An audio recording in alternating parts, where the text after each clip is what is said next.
ایک صحابی حج کے لیے جا رہے تھے۔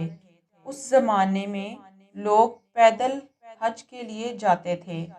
ان صحابی کا قافلہ کوفہ پہنچا تو یہ لوگ ضرورت کا سامان خریدنے کے لیے بازار چلے گئے۔ صحابی نے دیکھا راستے میں ایک جگہ خچر مرا ہوا ہے اور ایک عورت چاقو سے اس کا گوشت کاٹ رہی ہے۔ انہوں نے سوچا یہ عورت مردار گوشت بیچ کر لوگوں کو بیوقوف بناتی ہوگی۔ چنانچہ وہ ٹول لگانے کی غرض سے پیچھا کرنے لگے۔ وہ عورت ایک بڑے سے مکان میں پہنچی، دروازہ کھلوایا اور اندر چلی گئی۔ گھر میں 4 لڑکیاں نظر آئیں۔ ان کے چہروں پر بدحالی اور مصیبت کے آثار تھے، اور اس نے گوشت کا تھیلا لڑکیوں کے سامنے رکھ دیا۔ ان صحابی نے دروازے سے جھانکا، گھر بالکل خالی اور بے حال تھا۔ عورت نے روتے ہوئے لڑکیوں سے کہا، اس کو پکا لو اور اللہ کا شکر ادا کرو۔ وہ لڑکیاں گوشت پکانے لگیں۔ صحابی نے باہر سے آواز دی، اے اللہ کی بندی، خدا کے واسطے یہ مت کھاؤ، یہ حرام ہے۔ عورت کہنے لگی، تم کون ہو؟ صحابی نے کہا، میں پردیسی ہوں۔ اس نے پوچھا، تم ہم سے کیا چاہتے ہو؟ صحابی نے کہا، تم یہ گوشت مت کھاؤ، یہ حرام ہے۔ وہ کہنے لگیں، ہم سید ہیں، ان لڑکیوں کے باپ کا انتقال ہو گیا ہے۔ سید کسی کے سامنے ہاتھ نہیں پھیلا سکتے۔ ہمیں معلوم ہے مردار کھانا جائز نہیں، مگر زندگی بچانے کے لیے یہ جائز ہو جاتا ہے، اور ہم 4 دن کی بھوکی ہیں۔ صحابی ان کے حالات سن کر بے چین ہو گئے۔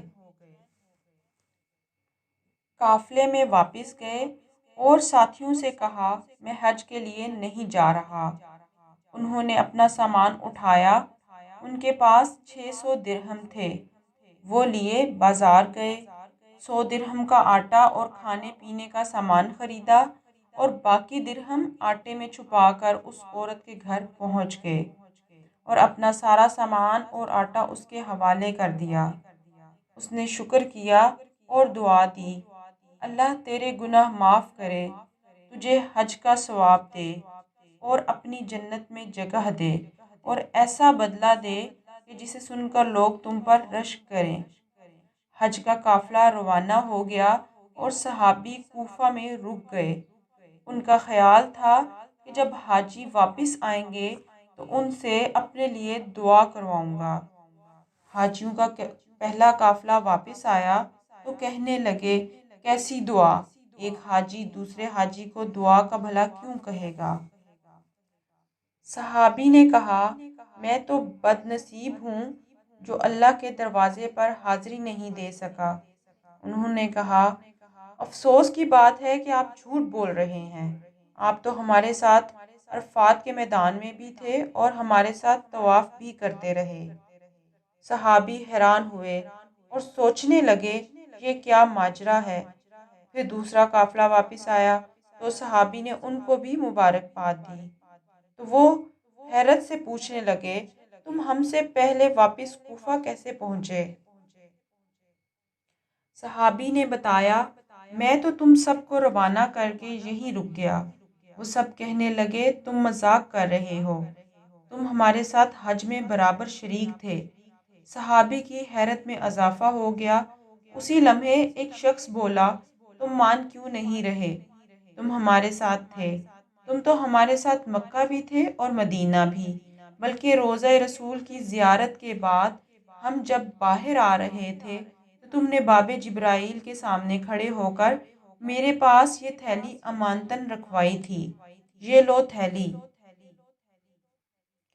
صحابی نے وہ تھیلی پہلے کبھی نہیں دیکھی تھی۔ اس پر لکھا تھا، ہم سے تجارت کرنے والا کبھی نقصان میں نہیں رہتا۔ صحابی نے تھیلی لی، واپس آ کر عشاء کی نماز پڑھی اور کشمکش میں آنکھ لگ گئی، اور خواب میں نبی اکرم صلی اللہ علیہ وآلہ وسلم کی زیارت ہوئی۔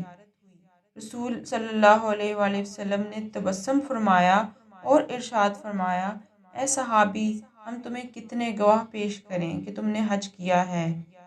تم نے اس عورت جو میری اولاد تھی اس کی خاطر حج قربان کر دیا۔ اللہ نے ایک فرشتہ تیری صورت کا بنا کر اس کو حکم دیا، جاؤ قیامت تک ہر سال اس کی طرف سے حج کرتے رہو، یہ سلسلہ قیامت تک چلے گا۔ اور تم نے 600 درہم دیے، اللہ نے تمہیں 600 اشرفیاں عطا کر دیں۔ صحابی اٹھے اور تھیلی کو کھول کر دیکھا، اس میں واقعی 600 سونے کی اشرفیاں تھیں۔